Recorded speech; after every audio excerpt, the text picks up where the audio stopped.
that? Well, I think if you're fortunate, some of it's good fortune. And I would say this is true.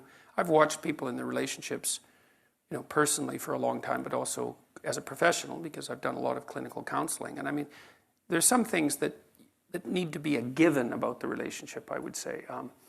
It doesn't hurt to find the other person very attractive. Mm-hmm. And that's a mysterious thing. We're not exactly sure what it is that produces, let's say, chemistry between people, although chemistry is definitely part of what produces it.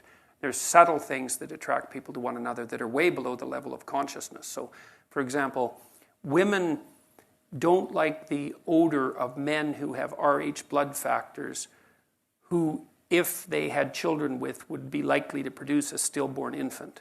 Well, that's definitely a category on Match.com. Like yeah, when you right. Well, it's so strange though because you how do you even know? Well, that's a good question, and you know by odor apparently, and so there's what if also you're wearing cologne.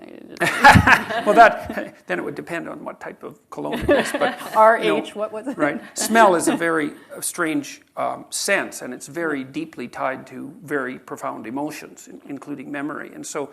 You find people attractive for reasons that you can't always determine. And so that was part of it. I mean, I've always found her very attractive, and that continues. And I liked her combativeness, like I think that you want someone, I think, in a relationship that you can spar with. And it's partly because you have hard problems to solve.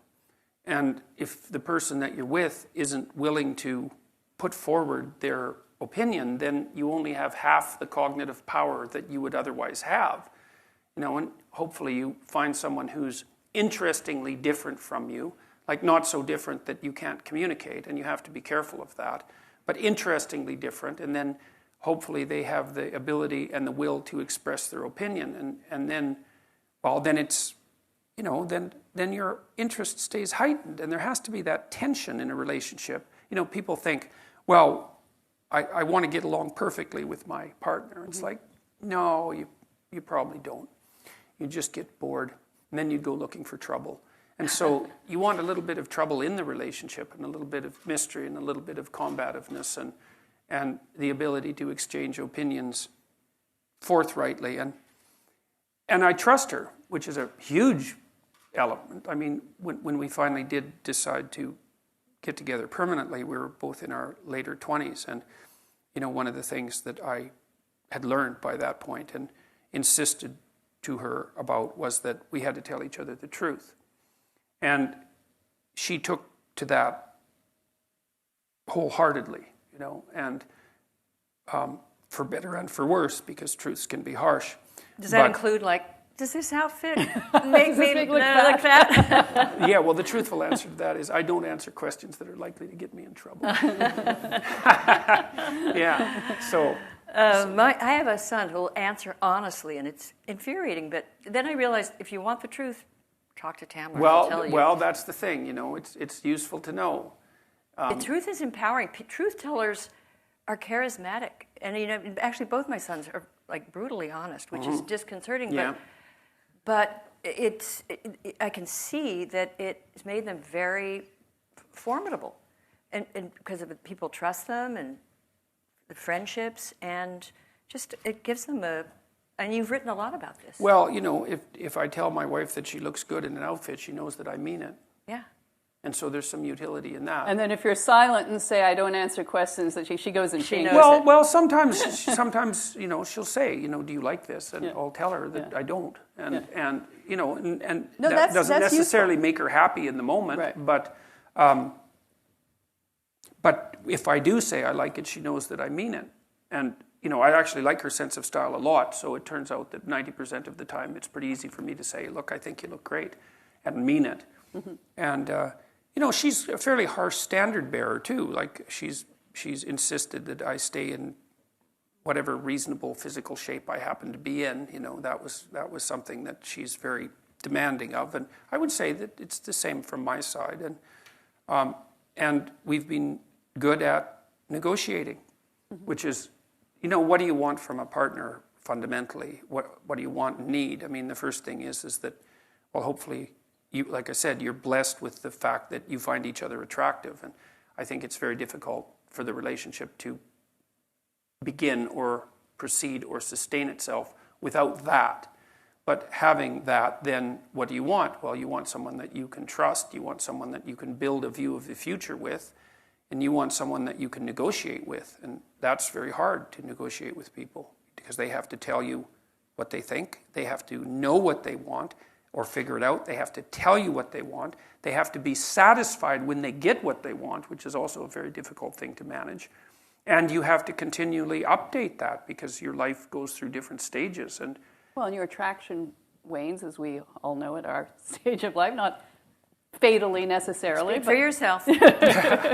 but you will go. I mean, you will not be 25 forever. So that has to be renegotiated. Yeah, well, and you have to work at that too, right. And that's something that people also don't understand because they tend to think that, well, that all romantic interaction should be spontaneous.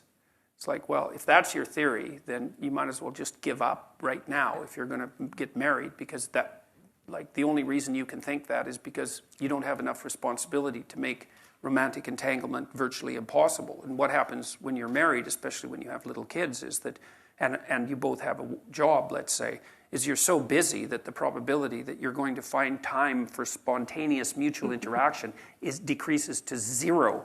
And so if that's what you're hoping for, then you're never going to have it. And so what you have to do is you have to make time for each other. And, if you're dating, when you're establishing a relationship, well, you put some effort into it. You decide that you're going to go out for dinner and you dress up to some degree and, you try to present yourself to each other in some halfway mutually acceptable manner.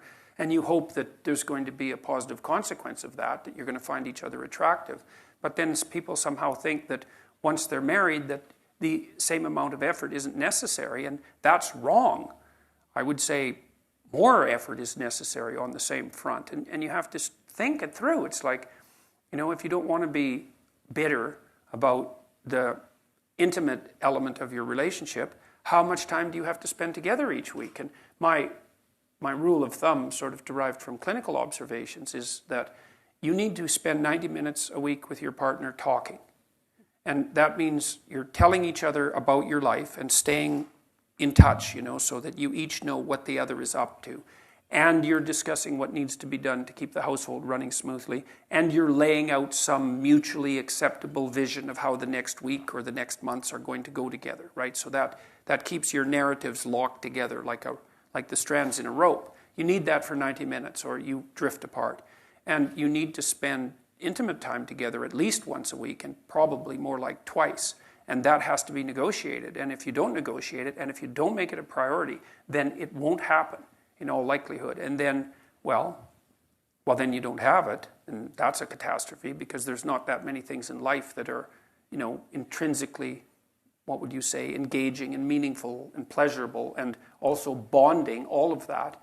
And if you let that go, then, well, part of you dies and part of the relationship dies. And, well, then there's always the possibility of becoming attracted by alternative entanglements, which you would do if you had any spirit left, right? I mean, that's the thing is if your relationship at home is entirely unsatisfying sexually, what are you supposed to do with that? Nothing? You're supposed to just bear it? I mean, in one way, the answer is yes, because it's your marriage. But another way is, well, what, that's all the fight you've got in you? You're going to just let the erotic element of your life die and accept everything that goes along with that because you're not willing to cause a bit of trouble to ensure that it's maintained?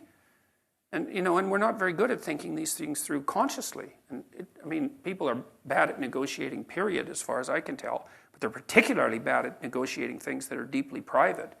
How much do you want your partner to know about you anyways? It takes a lot of trust to have a real conversation about what you need and want.